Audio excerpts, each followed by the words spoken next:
Bonjour à tous, aujourd'hui émission spéciale en compagnie de David Graeber qui est anthropologue, qui nous vient des États-Unis, qui est enseignant à la London University. Il est l'un des fondateurs, initiateurs du mouvement Occupy Wall Street, et il vient de publier un ouvrage aux éditions Les Liens qui libèrent, Dettes, 5000 ans d'histoire. Il est avec nous dans les studios pour 1 heure. Il est accompagné par Nicolas Haringer. Nicolas Haringer que vous connaissez sur les ondes de Radio Grenouille. Vous pouvez l'entendre notamment dans l'émission Temps Libre. Il réalise la chronique Grain de Sable. Nicolas aura quelques questions, mais il sera aussi là pour la traduction. Et Nicolas Haringer est également membre du comité de rédaction de la revue Mouvement avec un S. Bonjour à vous deux. Bonjour. Hello. Bonjour. Première question, au moment où finalement l'Afrique et maintenant une bonne partie de l'Union européenne vit sous le poids de la dette et les effets très néfastes de la dette, avec ce livre 5000 ans d'histoire, on s'aperçoit finalement que la dette est plus ancienne que la monnaie. Alors comment se fait-il que la dette soit plus ancienne que la monnaie? Well, I first became interested in the subject of debt while I was Je me suis intéressé au début sur la question de la dette avec le mouvement altermondialiste, parce que la dette du tiers-monde était une question centrale. Et l'une des choses que les gens ne savent pas, c'est que le mouvement altermondialisation a connu beaucoup de succès. Par exemple, FMI, qui à l'époque était l'institution clé du monde, qui imposait des plans d'austérité en Asie du Sud-Est et en Amérique latine, a été exclu d'Amérique latine, de l'Asie de l'Est, et il est de moins en moins important en Afrique, même s'il reste un peu actif. Et donc d'une certaine manière, en fait, l'austérité est revenue à la maison dans les régions qui imposaient l'austérité au reste du monde. Même si à l'époque c'était les riches qui l'imposaient aux pauvres, et que maintenant ça reste ça. Je me suis intéressé à la dette parce que personne ne parle vraiment de la dette en termes philosophiques. Les politiques internationales ont tout à voir avec la dette, les politiques nationales ont tout à voir avec la dette, l'économie de la consommation a à voir avec la dette, et la dette informe tous les aspects de notre existence. Mais pour des raisons assez étranges, personne n'a jamais écrit l'histoire de la dette. Ce qui est particulièrement bizarre quand on regarde l'histoire qui a été faite de choses complètement sans intérêt. Il y a une histoire des poissons, une histoire des vaches, une histoire des boutons, mais il n'y a pas d'histoire de la dette. Et donc j'ai commencé à travailler sur ce livre, et la première chose que j'ai découverte, c'est que les histoires qu'on se raconte sur la monnaie, parce que évidemment on ne peut pas comprendre la dette sans d'abord comprendre la monnaie, sont totalement fausses. En fait, elles prennent les choses à l'envers. On dit qu'on a cette histoire, un jour il y avait le troc, et les gens échangeaient les choses directement, et puis c'est devenu de moins en moins pratique, donc ils ont dû inventer la monnaie, et ensuite le crédit a émergé à partir de ça. Et toutes les formes compliquées de financialisation, les swaps, les produits dérivés, etc., sont le dernier stade d'une évolution naturelle et d'une abstraction graduelle. Mais c'est pas vrai du tout. Si vous regardez l'histoire, le crédit arrive en premier. Ce que nous appelons maintenant la monnaie virtuelle de crédit, on pense que c'est quelque chose de très nouveau qui vient des ordinateurs, mais en fait c'est la forme originelle de la monnaie. Dans la Mésopotamie antique, il n'y avait pas de cash, il n'y avait pas de liquide. Personne n'avait d'argent liquide. Donc les pièces de monnaie, la monnaie sous forme de pièces, arrive des centaines, voire des milliers d'années plus tard. Et quand on arrive à trouver des exemples de troc, ce qui est très rare, mais ça ne veut pas dire qu'il n'y avait pas de monnaie, mais simplement que la source de la monnaie a disparu. Mais et si la dette a toujours existé, alors peut-on imaginer une société sans dette ? Well, it depends on what you mean by it. Ça dépend ce que vous appelez une société sans dette. Qu'est-ce que la dette? Si la dette c'est juste une promesse, bien sûr que notre société est basée sur des promesses. Si la dette est une promesse qui peut être mesurée en monnaie, en argent, ça aussi peut-être que ça doit continuer à exister d'une certaine manière dans toute société complexe. Mais ça ne dit pas grand-chose en fait à votre question. Ce sur quoi j'insiste dans le livre, c'est sur la question de pourquoi est-ce qu'on traite une promesse qui est quantifiée en argent, la dette,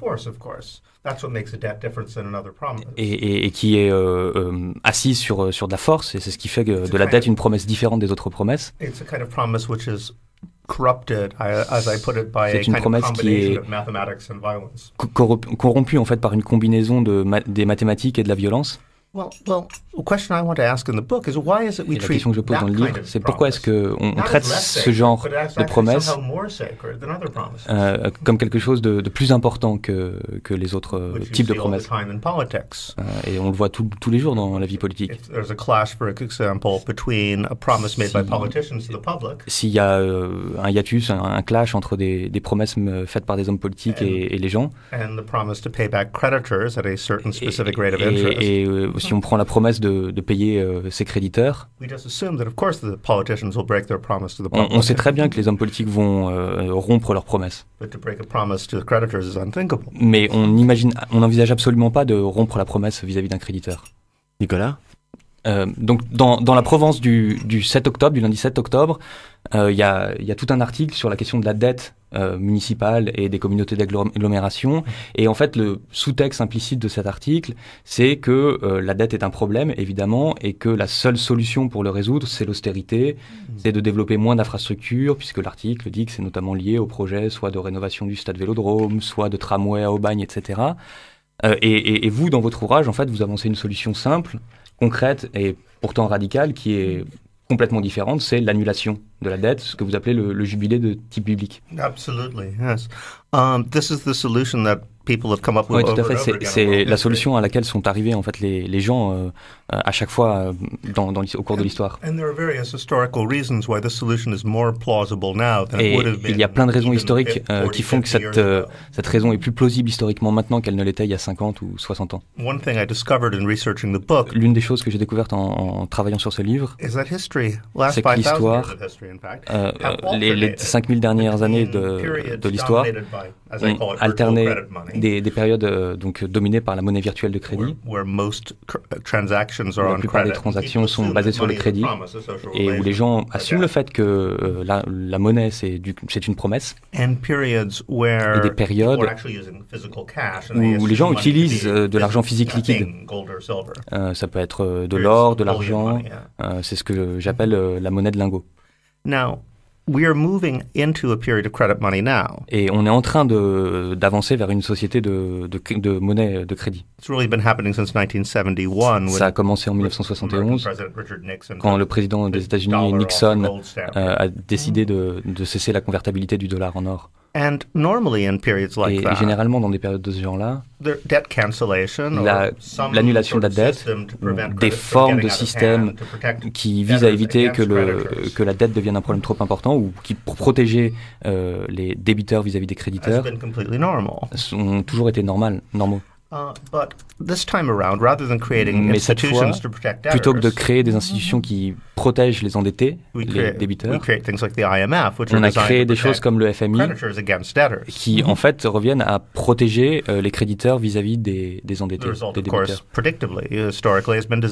Et on peut prédire ce qui va se passer. L'histoire nous l'enseigne, c'est un désastre. On n'a rien eu d'autre que des crises de la dette depuis les années 70.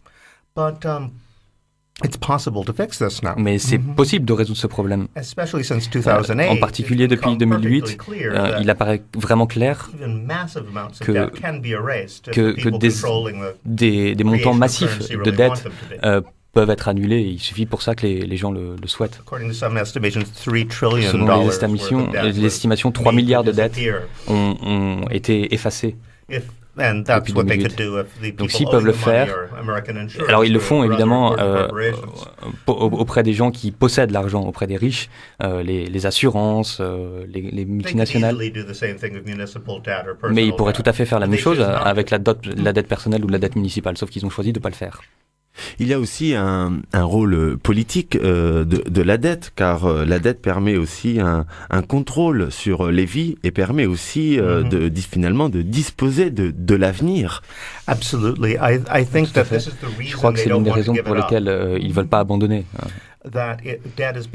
C'est pour ça que la dette, en fait, c'est devenu l'une des institutions des politiques néolibérales, qui, d'ailleurs, économiquement, n'est pas du tout efficace. Mais politiquement, c'est très efficace. Ça démobilise, en fait, les gens qui, autrement, s'opposeraient au capitalisme.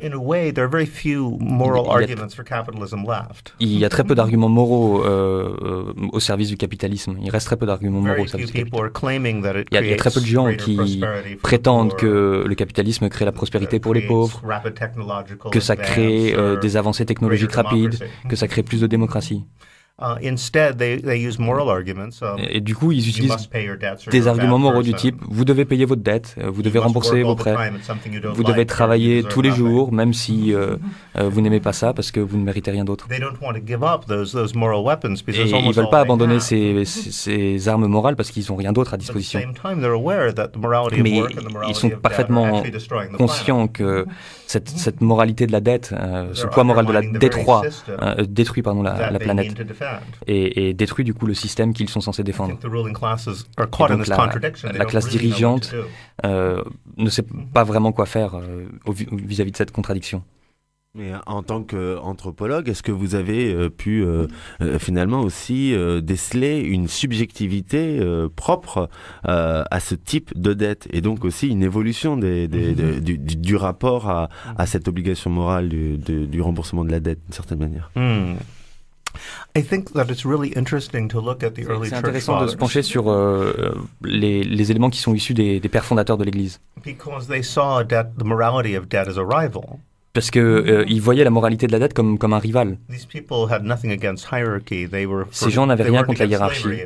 Ils n'étaient même pas contre l'esclavagisme. Mais quand ils ont vu la dette, et notamment la dette basée sur les taux d'intérêt, l'usure, et ils sont devenus très vigoureusement opposés à la dette. Et quand ils parlent de la misère, quand ils réfléchissent sur les gens, c'est clair pour eux qu'ils reconnaissent la puissance de ce rival moral. Parce que l'idée de la dette crée une sorte de complexe psychologique, une rationalisation autoréférencée, un ressentiment qui fait qu'on doit intégrer ça personnellement, qu'il faut rembourser sa dette. Ce qui amène les gens à faire des choses qui ne seraient jamais parvenus à justifier dans d'autres circonstances. Mais dans le même temps, les gens arrivent à se justifier, alors qu'ils n'arriveraient jamais sinon à justifier ce qu'ils font. Nicolas?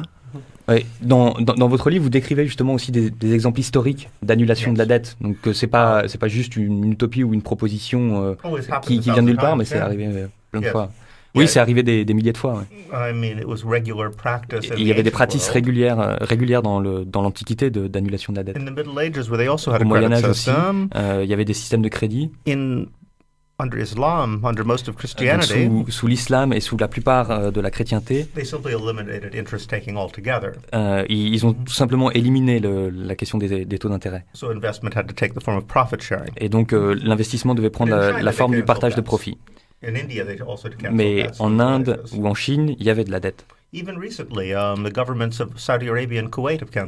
même peu récemment, le gouvernement d'Arabie Saoudite et de Koweït a décidé d'annuler la dette. Ils l'ont laissé secret, ils l'ont pas ébruité, mais c'est comme ça qu'ils ont réussi à maintenir la cohésion sociale.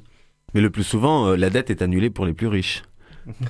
Debts are cancelled all the time. Yes, I always say. Les dettes sont effacées tout le temps. Ouais. Donald Trump has gone bankrupt. No one sees him. Si Donald Trump fait banqueroute, personne ne s'en rendra compte. I like to talk about the communism of the rich. J'aime parler du communisme des riches. Rich people can be remarkably forgiving, understanding. Savent parfaitement être oublier leurs fautes, être solidaires les uns des autres. Quand leurs intérêts sont menacés, ils parviennent à effacer les dettes. C'est seulement quand les pauvres se tournent vers les pauvres que là, la dette devient une obligation morale. Mais justement, dans les exemples que vous avez cités, est-ce que nous ne sommes pas face à finalement des dettes très localisées dans une partie de la population et aujourd'hui, c'est quand même une dette généralisée, c'est-à-dire tout le monde est endetté. Donc, est-ce que les exemples d'annulation de dette est-ce qu'ils peuvent nous aider face à une situation aujourd'hui de généralisation de la dette? C'est la raison même pour laquelle c'est très important d'y parvenir. Bien sûr, on ne peut pas effacer toutes les dettes, mais effacer la dette autant que possible, ce serait en fait une manière de remettre les choses à zéro d'un point de vue conceptuel. Parce qu'on doit maintenant arriver au terme arriver à tirer les conclusions du fait qu'on opère sous un système de monnaie différent de celui d'il y a 100 ans. Si la monnaie est juste un ensemble de promesses qu'on se fait les uns aux autres, dans ce cas, si la démocratie signifie quelque chose, ça veut dire que chacun doit pouvoir peser sur les décisions, sur ses promesses, le type de promesses que l'on fait, et si les circonstances changent, quel type de promesses peuvent être renégociées. Ce que font toujours les égaux, s'ils sont réellement égaux. Et c'est ce que je pense quand je parle de jubilé. C'est en fait une manière d'admettre pour nous-mêmes que la monnaie n'est rien d'autre qu'un arrangement social. Et on peut s'arranger socialement de la manière qu'on souhaite. Nicolas ? Il y a une sorte de paradoxe avec cet ouvrage, c'est que donc, vous l'avez écrit avant la crise des subprimes, avant l'explosion de la crise. En même temps, vous avez commencé à en faire la promotion à peu près au moment où a démarré Occupy Wall Street, et où du coup, ce qui était en jeu, c'était précisément la question de la dette, avec ce fameux Tumblr, ce blog qui collectait des récits d'endettement médical, d'étudiants, etc. Et puis Occupy Wall Street qui s'achève dans une campagne précisément pour l'abolition de la dette. Donc il y a une sorte de circulation entre un travail sur 5000 ans et un moment très localisé dans le temps.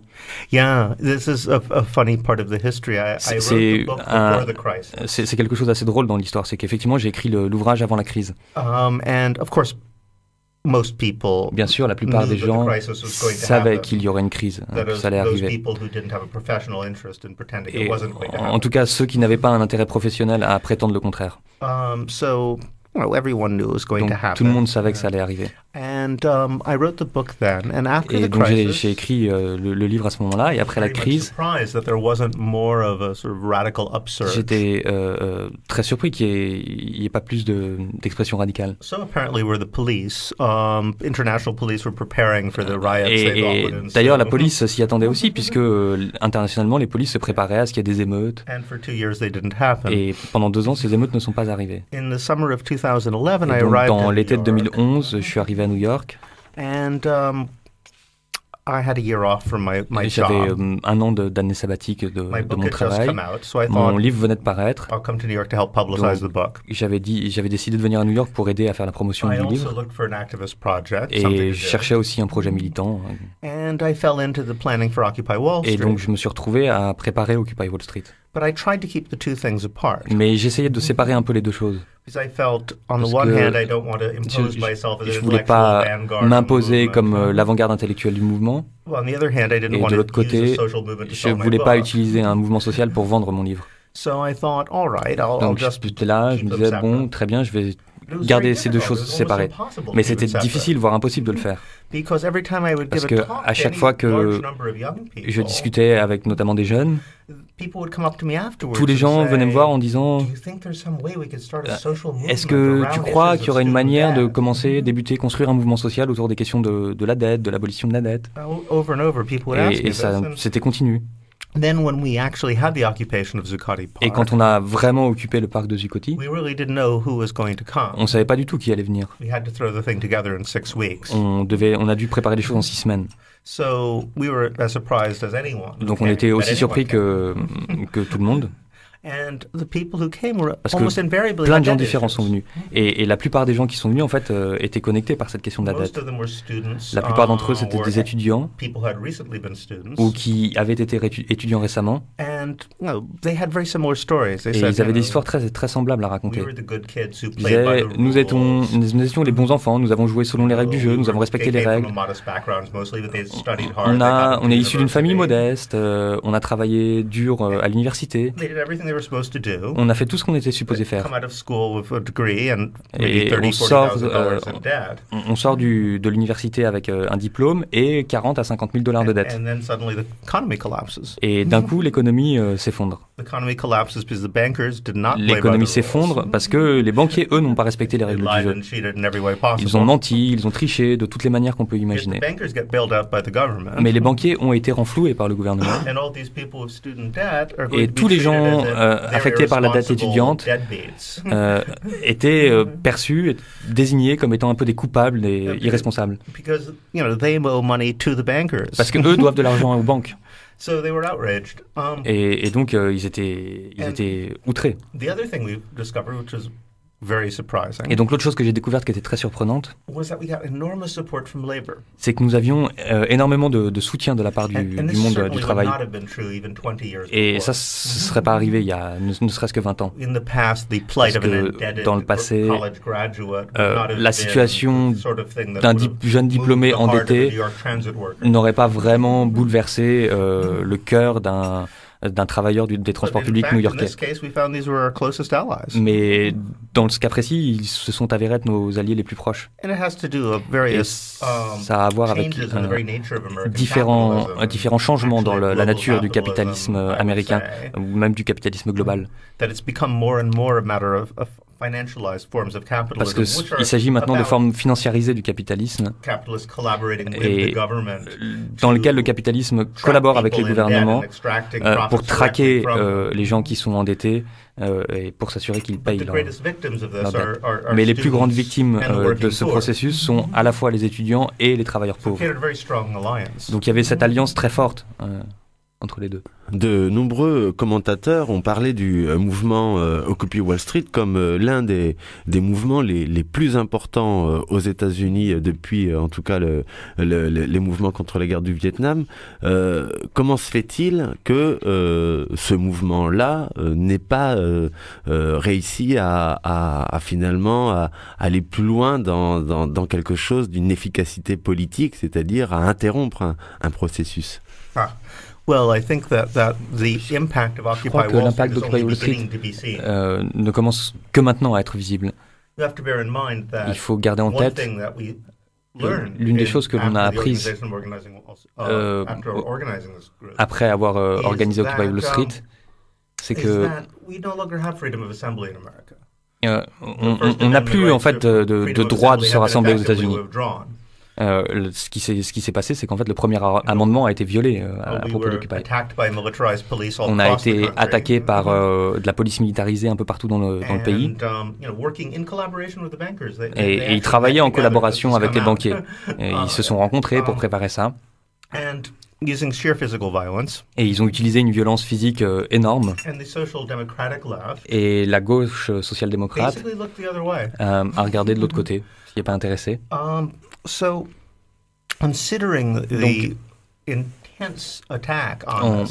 prenant en compte ces attaques intenses contre Occupy Wall Street, les infiltrations policières, toutes les techniques qui avaient été utilisées contre les mouvements radicaux dans les années 60, la surveillance constante. Donc, si on prend ça en compte, cette pression, on a réussi en fait plus que personne n'a réussi au cours des 50 dernières années sur une période de temps aussi brève. On a ramené en fait sur le devant de la scène la question des classes sociales dans les discours et les discussions aux États-Unis, ce qui n'était pas le cas depuis les années 30. Mais on a même réussi à ce que les gens parlent non seulement de classe sociale, mais de pouvoir de classe. C'est l'idée des 1%. C'est pas seulement les riches, mais c'est les gens qui peuvent tourner leur richesse en pouvoir politique et ensuite tourner leur pouvoir politique en richesse. Donc, je suis personnellement convaincu que sans Occupy Wall Street, on aurait eu Mitt Romney comme président des États-Unis et non pas Barack Obama. Souvenez-vous, quand il a commencé à planifier sa campagne, le fait qu'il soit un financier de Wall Street était censé être un point positif, même un point très important en sa faveur. Et même à New York maintenant, la personne dont on sait qu'a priori elle devrait gagner les élections pour la mairie de New York, donc c'est un démocrate qui était un des premiers soutiens d'Occupy Wall Street, qui fait de la question des inégalités de revenus le cœur de sa campagne. Donc on voit seulement le début des effets politiques. Dans votre ouvrage, vous insistez aussi sur les liens entre dette et armée. Est-ce que vous pouvez nous en dire un peu plus? This is something which people really don't talk about. C'est quelque chose dont les gens parlent vraiment pas du tout. And it's partly because of the story about barter. En partie parce que à cause de cette histoire qu'on a du troc. One thing I always ask is why do we keep telling this story about primitive barter when we all know it's not true? L'une des choses que je demande, c'est pourquoi est-ce qu'on continue à raconter cette histoire du troc primitif alors qu'on sait que c'est pas vrai? Et les anthropologistes le savent depuis plusieurs centaines d'années, depuis 100 ans que c'est pas possible. Et l'une des raisons, c'est que le libre-échange, les gens échangeant les uns avec les autres, avant de parvenir à des structures plus larges, est en fait complètement lié à l'histoire de la violence. Donc c'est le mythe fondateur de l'économie. Mais si vous regardez ce qui s'est passé, en fait l'histoire est beaucoup plus sale. L'histoire,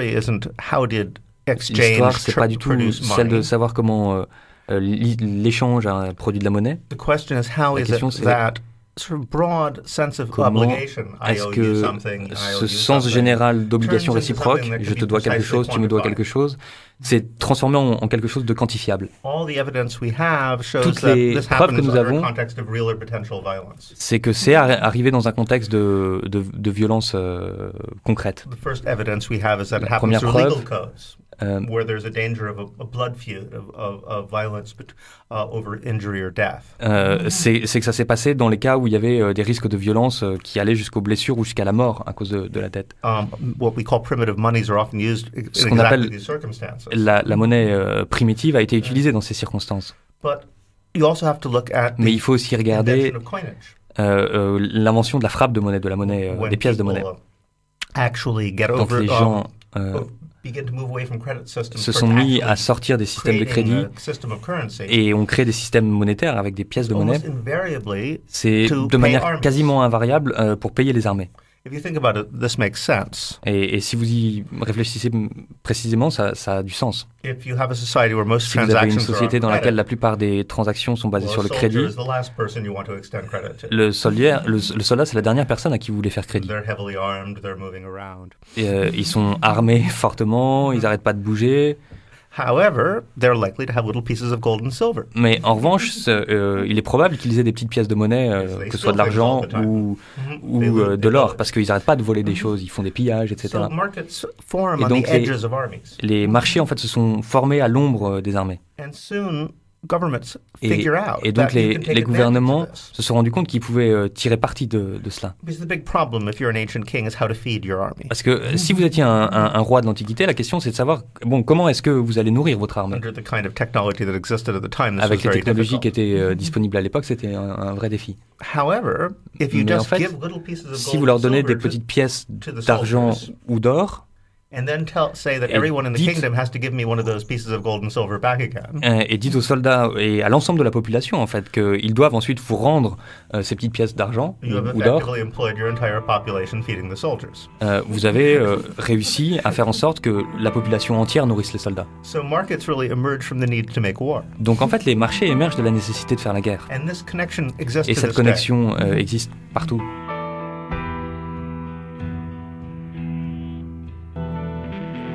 Pour en revenir à Occupy Wall Street, il y a aussi donc quelque chose qui est en cours maintenant, qui est précisément une campagne pour l'abolition de la dette et de rachat de dette. Donc on a effectivement cette grève de la dette et ce jubilé tournant. Ce sont des mouvements qui sont issus d'Occupy Wall Street. Et après la répression du mouvement dans les parcs, il y a eu plein de projets qui étaient sous le radar médiatique, qui n'ont pas été couverts par la presse. Et probablement le plus dynamique de ces projets, les plus dynamiques de ces projets sont ceux qui ont trait à la dette. Il y a par exemple le mouvement anti-expulsion locative, anti-expulsion des logements. Et on a aussi un groupe qui s'appelle Strike Debt, une grève de la dette. Et ça a débuté comme un mouvement contre les prêts étudiants. Mais ça s'est très rapidement élargi à d'autres types de dettes. Et on a un problème, en fait, c'est qu'il faut trouver une manière de combattre cet embarras social que la dette provoque. C'est très difficile d'organiser les gens autour de la dette, parce que les gens n'ont pas envie d'admettre qu'ils sont endettés. Mais on a découvert quelque chose de très intéressant. On se demandait, comment est-ce qu'on va créer un mouvement de désobéissance civile contre le capitalisme financiarisé, contre le système financier? Qu'est-ce que serait, en quoi consisterait la désobéissance civile contre le capitalisme financiarisé? Et la réponse évidente, en fait, c'est de refuser de payer sa dette. L'idée de désobéissance civile telle que l'a pensé Henry David Thoreau, c'était bien ça, c'était l'idée de refuser de payer des impôts pour protester contre les guerres que faisait le gouvernement. Et en fait, la désobéissance civile contre le capitalisme financiarisé pourrait prendre cette forme de grève de la dette. Mais on s'est rendu compte que la plupart des gens aux États-Unis, en fait, pratiquent déjà d'une manière ou d'une autre cette désobéissance civile contre le capitalisme financiarisé, ou en tout cas envisagent de le faire. Un Américain sur 7 est poursuivi actuellement par un collecteur de dettes. Un prêt étudiant sur 5 est en situation de défaut de remboursement. Énormément de prêts hypothécaires sont en situation de défaut de paiement aussi. 80% des foyers américains sont endettés. Et peut-être que la moitié d'entre eux sont déjà en défaut de paiement d'une manière ou d'une autre. Donc en fait, ces gens-là pratiquent déjà la désobéissance civile contre le capitalisme financiarisé. Donc la question, c'est de savoir comment est-ce qu'on les organise. Et ça, c'est très difficile. Donc on a eu des idées. Donc l'une des choses qu'on a faites, c'était d'écrire un manuel. Et on a appelé ça le manuel de résistance à la dette. Et en fait, on a des gens qui travaillent dans l'industrie de la dette qui nous ont aidés. Et qui nous ont révélé leurs secrets, qui ont en quelque sorte fait sécession. Et qui nous ont donné des conseils sur la manière dont on peut résister aux différents types de dettes. Ce qu'ils peuvent faire légalement, ce qu'ils peuvent faire illégalement, ce qu'on leur dira qu'ils peuvent faire et ce qu'on leur dira qu'il va leur arriver et ce qui leur arrivera vraiment. Et ça a été très populaire. On en a distribué des millions. C'est très étonnant que vous employiez le langage de la grève, puisque je me disais justement que le rapport créancier-débiteur, qui est un rapport de propriété, n'est-il pas finalement le nouveau rapport de classe explosif que ce rapport créancier-débiteur? C'est une relation très vieille, très ancienne. Mais récemment, c'est redevenu central dans le capitalisme. Il faut se souvenir que le capitalisme a été inventé il y a 500 ans. Et le travail salarié n'a été la forme dominante du travail que depuis 200 ans. Et peut-être même moins que ça. D'une certaine manière, si vous regardez à l'origine, si vous regardez l'origine des formes modernes de monnaie, si vous regardez l'émergence des banques centrales, des marchés boursiers, ça vient avant la révolution industrielle. peonage and slavery. Et en fait, ce qu'ils échangeaient, c'était les profits du péonnage de la dette, de l'asservissement par la dette. But it's also true that, mais c'est vrai aussi que dans la plupart de ce qu'ils appellent les économies développées, il y a un processus de financiarisation qui nous ramène vers cela. Et ça change l'attitude des gens vis-à-vis des gouvernements. Les gens aux États-Unis ne perçoivent plus le gouvernement comme un rempart contre les ravages de ce système. Parce que le gouvernement est un acteur important de l'extraction des profits capitalistes. Ce qu'ils font, c'est qu'en fait, du coup, les capitalistes, ce qu'ils font, c'est qu'ils corrompent les hommes politiques pour qu'ils votent des lois qui garantiront leur profit. Et ensuite, ils utilisent le système légal, la justice et la police pour extraire ce profit. Et ça a changé l'attitude des gens à propos de leur propre position de classe. J'ai lu que pour la première fois, il y a 6 mois, pour la première fois, je me suis rendu compte que la plupart des Américains, pour la première fois de l'histoire, ne se considèrent plus comme faisant partie de la classe moyenne. Et c'est clairement connecté à ce phénomène. La classe moyenne, c'est quelque chose de politique ou social. C'est une catégorie beaucoup plus politique et sociale qu'économique. J'aime bien dire que si quand vous voyez un policier, vous vous sentez en sécurité plutôt qu'en danger, ça veut dire que vous êtes de la classe moyenne. Mais le résultat, c'est que la plupart des gens maintenant ne se sentent plus faisant partie de la classe moyenne. Parce qu'ils perçoivent les processus en cours non pas comme quelque chose qui les soutient ou qui les enrichit, mais comme quelque chose qui les exclut de leur logement. Alors avec cette remise en centralité du rapport de propriété de manière si évidente et si explosive, est-ce que finalement on pourrait parler aussi dans la crise aujourd'hui d'un capitalisme mis à nu? Oui, je crois que c'est de plus en plus vrai. Même la notion de l'idée du capitalisme basée comme un travail salarié libre est perçue comme utopique. Quand Marx écrivait, ce qu'il essayait de montrer, c'est que même si cette utopie était vraie, le capitalisme finirait quand même par s'effondrer. Mais il n'a jamais dit que c'était une hypothèse qui était vraie. En fait, il faisait une sorte d'expérimentation de la pensée.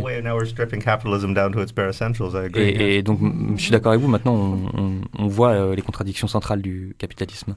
Nicolas? Récemment, vous avez publié un essai sur les boulots de merde, sur les bullshit jobs, et sur cette capacité en fait du capitalisme à créer des choses inutiles et nuisibles. Comment est-ce que ça se connecte aussi à cette histoire de la dette? That's an interesting question. I should explain. C'est une question intéressante. Il faudrait que j'explique that I wrote this piece. Que j'ai écrit cet article. Presque comme c'était basé sur des espèces de preuves intellectuelles, mais c'était une tentative. Je voulais essayer de comprendre comment ça se fait que le capitalisme apparaisse comme ayant créé des boulots qui en fait ne servent à rien. Évidemment, le système soviétique était connu pour créer des tas de boulots qui ne servaient à rien, mais c'est parce qu'ils avaient une politique d'emploi complet, de plein emploi. Alors que le capitalisme ne se présente pas comme tel.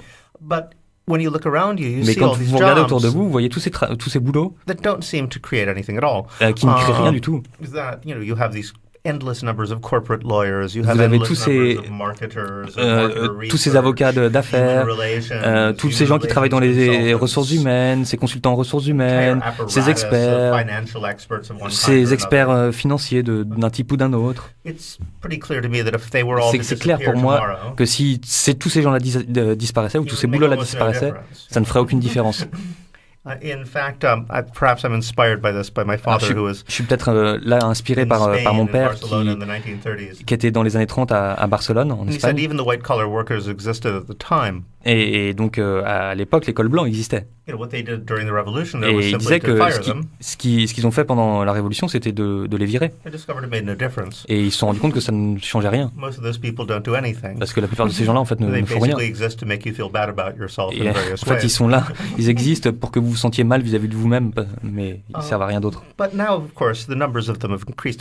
Mais évidemment, maintenant, le nombre de ces boulots a explosé de manière exponentielle. Alors qu'ils représentaient 25% des boulots, ils représentent 75% des boulots, qu'il s'agisse des notaires, de l'administration, des fonctionnaires, des services financiers. Mais on parle de ça, mais on ne connaît pas l'autre bout.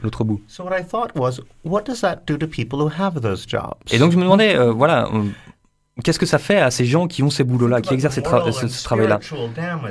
Quel est les dommages moraux, quels sont les dommages spirituels qui les affectent? Parce que ce qu'ils font, c'est qu'ils exercent un boulot dont ils savent secrètement qu'il ne sert à rien. Comment est-ce que vous pouvez vous sentir, comment est-ce que vous pouvez avoir un peu de dignité sous ces circonstances? Donc j'ai écrit cet article pour dire que sous le capitalisme financiarisé, on ne suit plus des impératifs économiques, mais on suit des impératifs politiques. Le système n'a plus aucun sens économiquement, mais il a du sens politiquement. Il a complètement du sens politiquement. Si vous voulez créer un régime de travail qui renforce le pouvoir du capitalisme financier, c'est parfait, ce système. Ce que vous faites, c'est que vous prenez un pourcentage important de la population qui n'ont pas de travail, et vous faites en sorte que tout le monde les déteste parce qu'ils sont précisément sans emploi. Mais vous prenez un ensemble encore plus vaste de gens qui seraient au chômage, et vous leur donnez des boulots, ce qui est une manière de redistribuer un tout petit peu les profits générés par le capitalisme, des boulots dans lesquels ils ne font rien. En fait, en réalité, ils travaillent dur, mais concrètement, ils ne font rien. Mais ils sont dans une position dans laquelle ils s'identifient à la perspective du management, de la direction.